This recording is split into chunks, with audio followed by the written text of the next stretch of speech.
Victorian Liberal MP Moira Brown has been suspended for 9 months after attending a rally headlined by British anti-transgender activist Kelly J. Keane. The rally was gate-crashed by neo-Nazis who were subsequently photographed performing the Nazi salute. Opposition leader, John Pesutto, had sought to expel Brown over her alleged affiliation with far right-wing extremist groups including neo-Nazi activists. The vote today was being viewed by many as a test of Pesutto's leadership, following the Liberal Party's crushing election loss and years of internal party political fighting.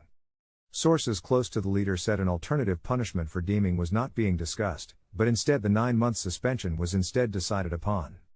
MPs Moira Brown and Richard Reardon were joined by fellow comrades, Chris Cruther, Renee Heath, Anne-Marie Hermans, Bev MacArthur and Joe McCracken at the 2-hour marathon meeting in Parliament today.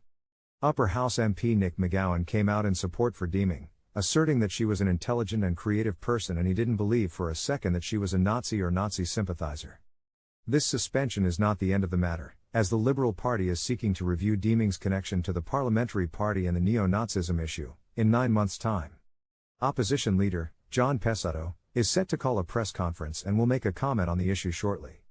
Regardless of the outcome of the press conference, all eyes will be on the Liberal Party, who must choose between protecting the party's core values, or protecting a hardworking MP.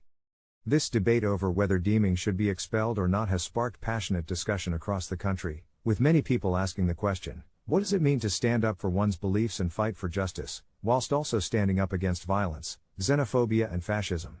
Ultimately, it is up to the Liberal Party whether or not Brown should remain part of their party, and many people will be watching closely.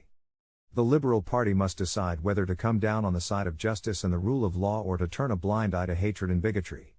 The outcome of this debate has the potential to shape the Liberal Party's policy direction in the coming years.